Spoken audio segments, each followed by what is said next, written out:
में कोई महात्मा, कोई संत, कोई औलिया, कोई पीर पैगंबर आते हैं और फिर से रास्ता बताते हैं। तो आज प्रेमियों, हम सब प्रेमियों का बहुत बड़ा सौभाग्य है कि आज इस छतौनी बाजार में हम लोग इतने लोग एक साथ बैठ करके अभी उस माली का इस घनाघोर कलयुग में, जो आज किसी के पास समय नहीं है उस माली को याद करने का, प्रभु का याद करने का, लेकिन आज हम इतने प्रेमी बैठ करके उस जब माली को याद कर रहे हैं, तो याद का, जैसे हम याद करते हैं भगवान को, तो याद का उल्टा क्या होता है? बहुत बच्चे पढ़े लिखे बैठे यहाँ, आज इंसान उस माली को, प्रभु को याद करना ही भूल गए। हमारे भारत वर्ष में ये नियम था, सिस्टम था, ये प्रचलन था, कोई भी कार्य करते थे तो सबसे पहले उस माली को, प्रभु को याद करते थे। आप देखे होंगे ये भारत कृषि प्रधान देश है। जब हम गांव में किसान जब अपने खेत में पहला पहला बीज लगाने जाते, जिसको गभ लगाने कहते हैं, तो बड़े आदर भाव से स्नान करके लोटा में पानी यानी जल लेकर के और फूल पत्ती ले जा करके खेत में और ऐसे प्रणाम कर लेते, तब जाकर के और लोग खेत में रोपनी करते थे। तो पहले यानी भगवान को याद किए, प्रभु को याद किए, परमात्मा ईश्वर को याद किए। जब घर से लोग अपने सुबह सुबह बिस्तर से उठते थे, तो बिस्तर से उठने के बाद जैसे पैर धरती माता पर रखते थे, धरती माता को प्रणाम करते थे कि हे धरती माँ, आज दिन भर हमसे कोई ऐसा चूक ना हो जाए, कोई ऐसा भूल ना हो जाए जिससे उस मालिक को, प्रभु को तकलीफ लग जाए। फिर जब शाम को आते थे और जब खाना खाकर बिस्तर पर जाते थे, तो आंख बंद करके उस मालिक को, प्रभु को याद करते थे कि हमसे आज दिन में कोई ऐसा बुरा तो कर्म नहीं बन गया। अपना एक्सपेरिमेंट करते थे, थोड़ा सा ध्यान साधना करके उस मालिक से क्षमा याचना करते थे कि दिन में आज हमसे कोई ऐसा जाने अनजाने में बुरा कर्म बन गया हो तो आप उसको माफ करेंगे। तो ऐसा हमारा भारत था। ऐसा जब संस्कार पहले हमारे भारत में घर घर में जब ऐसा था, तो कोई बच्चा बच्ची किसी तरह का अपराधी कार्य नहीं करते थे, कोई ऐसा गलत काम नहीं करते थे। हर घर में शांति और सुकून था प्रेमियों।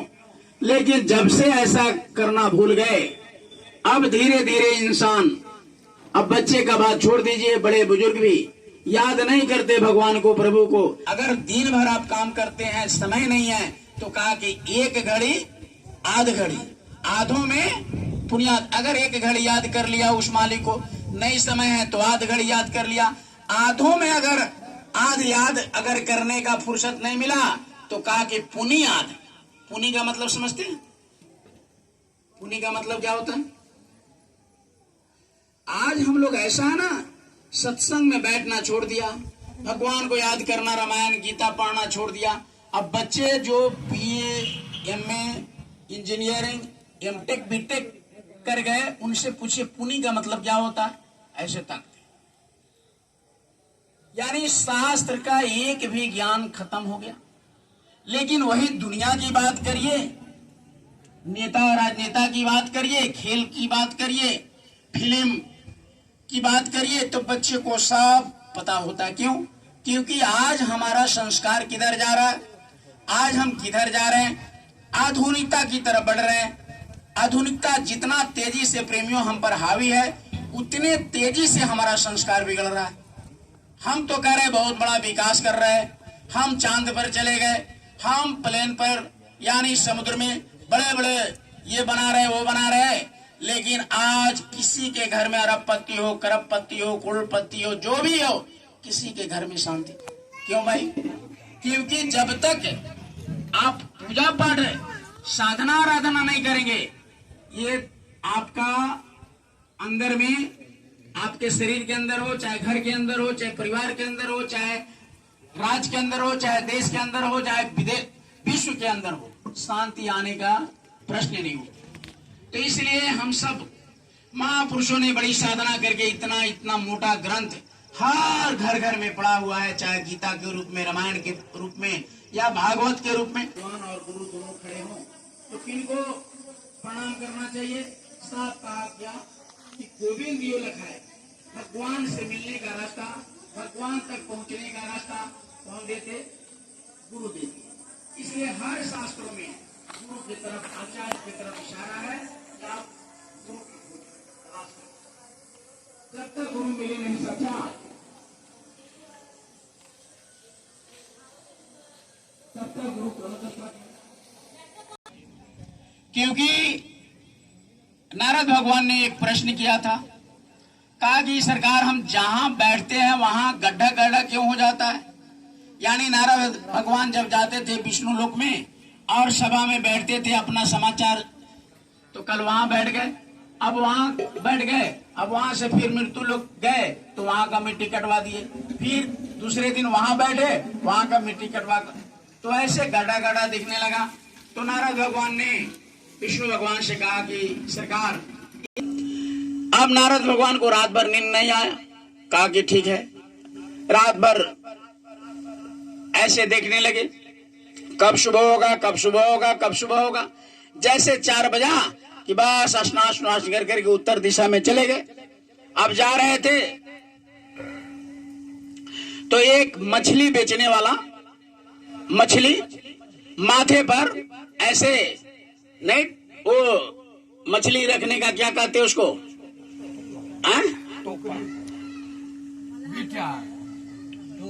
उस मछली रखते उस सामान को क्या कहते हैं? अरे आप लोग से तो हम जानिए रहे हैं कि आप जान रहे हैं, पीछे वाले से पूछ रहे, इतनी माताएं बैठी हैं। हाँ, टोपा क्या बोले हैं? हाँ वहाँ, अच्छा कुर्सी पर से बोल रहे हैं, वहाँ चाचा जी बोल रहे हैं। तो टोपा बोलते हैं। तो वही मछली एक टोपा भर करके लेकर आ रहे थे उधर से। तो नारद भगवान देखे तो गए, हाय तुआ, ये तो कहे भगवान की सबसे पहले जो मिल जाए उसी को तुम गुरु बना लेना।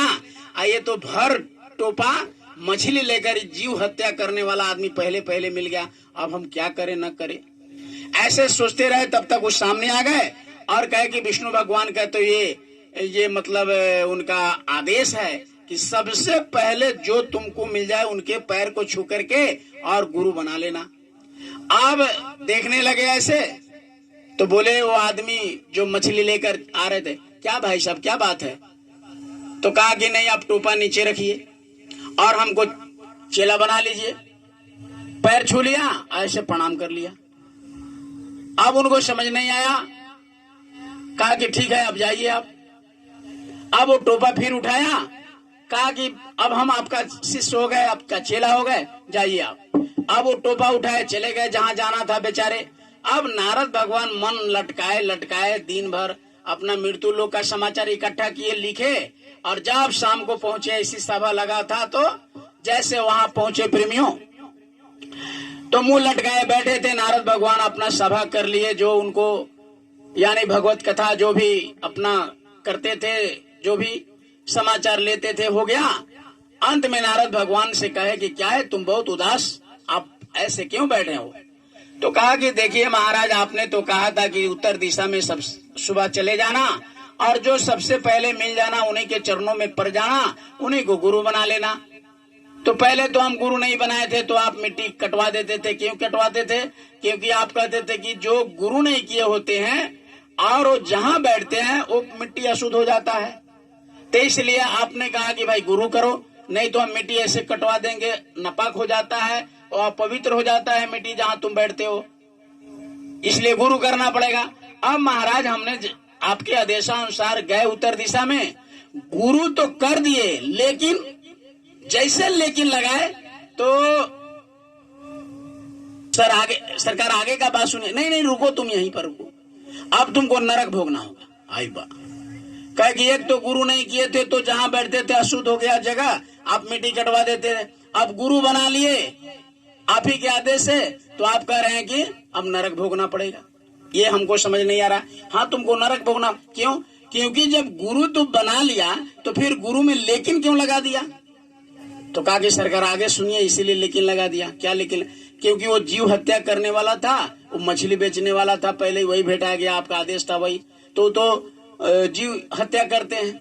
तो कहा कि वो जीव हत्या करते हैं, क्या करते हैं उससे मतलब नहीं है, लेकिन तुम जब गुरु मान लिया उनको तो लेकिन उसमें क्यों लगा दिया। अब लेकिन जो रामचरितमानस में लिखा हुआ है कि जिन संतों को अपमान जो करते हैं वो सीधे नरक हो जाते। ये रामचरितमानस हम नहीं करे, गोस्वामी जी महाराज उत्तराखंड में लिखते। तो वो क्या हुआ, कहा कि लेकिन लगाने से आपको चला जा नरकों में जाना होगा। तो फिर अब हाथ जोड़ने लगे कि नरक से कैसे बचे। अब विष्णु भगवान से हाथ जोड़े कि ठीक है आपने कहा गुरु करो, आप ही बताइए कि गुरु ये नरक से कैसे बचेंगे हम। कहा कि तब तो गुरु ही बताएगा, जिसको गुरु तो बनाए हो जाओ उनसे से पूछना, गुरु ही बताते हैं नरक और स्वर्ग से बचने का उपाय।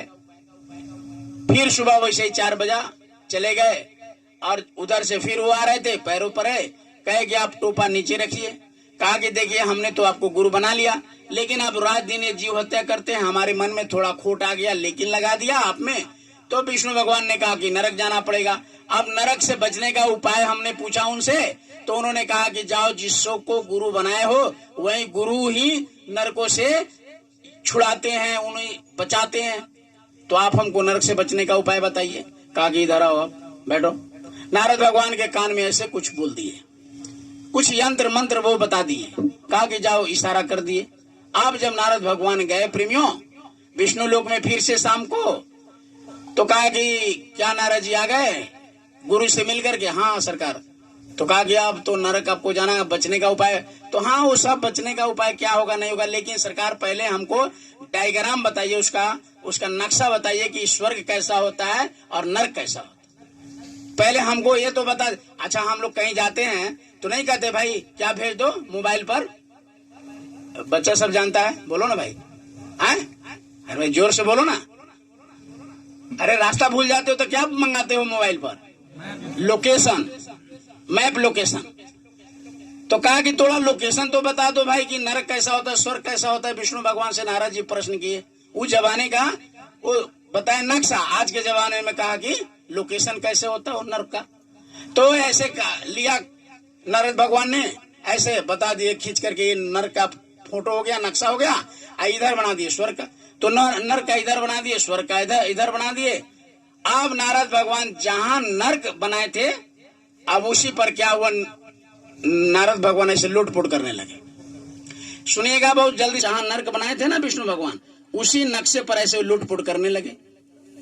तो विष्णु भगवान का लगा कि भाई क्या हो गया तुमको, क्या हो गया। तो नहीं सरकार नरक भोग रहे हैं।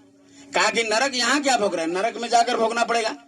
तो नहीं ये तो नरक अभी बनाए, और वो नरक तो अभी बनाए हैं, अगर हम यही भोग लेते तो क्या दिक्कत। तो नारद भगवान ये बात समझ कर सुन करके विष्णु भगवान ने कहा नारद जी ये तुमको बुद्धि कौन बना दिया, कौन बताया। तो कहा कि हमारे कान में वही हमारे गुरु महाराज ने ही कहा कि जा करके आप विष्णु भगवान से कहिएगा कि नरक का फोटो बना दीजिए और ये स्वर्ग का बना दीजिए, जहाँ नरक का बनाए होंगे वही उलट पुलट करिएगा, वही भोग लीजिएगा। आपको बदबूदार कांटेदार वहाँ मारता है, काटता है, चिल्लाता रहता, अरबों खरबों जोनी तक वो चिल्लाते रहते हैं। जीवात्मा इतनी मारते, कितने बार जोड़ते हैं फिर काटते हैं, कितने काटने का अलग नरक, जलाने का अलग नरक है, पीप वाला अलग नरक है, मवाद वाला अलग नरक है, उसी में जीव को ऐसे डुबाते हैं। तो वहां से भोगने से अच्छा है कि तुम यही नक्शे पर भोग लेना, ये हमारे गुरु महाराज ने कहा, तो यही हम भोग लेते हैं। तो कहा कि नहीं वहां जाना पड़ेगा।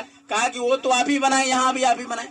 तो प्रेमियों इसी तरह से, यानी कहने का मतलब यही कि गुरु हमको हर हाल में करना है, क्योंकि गोस्वामी जी महाराज ने यहाँ भी कहे कि अगर उन्होंने कहा कि साध का क्या होता है, कहा कि निगुड़ा हमको ना मिले, पापी मिले 1000, एक निगुड़ा के सर पे लाख पापी का भार। ये गोस्वामी जी महाराज ने कहा। क्या कहा, निगुड़ा हमको ना मिले, पापी मिले 1000, एक निगुड़े के सर पे लाख पापी का भार। यानी कहा कि निगुड़ा हमको नहीं मिले, पापी हजारों मिल जाए कोई बात नहीं है, लेकिन निगुड़ा का दर्शन नहीं होना चाहिए। क्यों, क्योंकि एक निगुड़ा पर लाख पापी का भार होता है। तो निगुड़ा किसे कहते हैं भाई, निगुड़ा उसे कहते हैं जो गुरु नहीं करते, जो गुरु नहीं बनाते, तो उसको निगुड़ा कहते हैं। तो जो गुरु आज तक नहीं बनाए उनका शास्त्रों में लिखा हुआ है। देखिएगा, जो गुरु नहीं हुए होते वो जग में नहीं बैठते।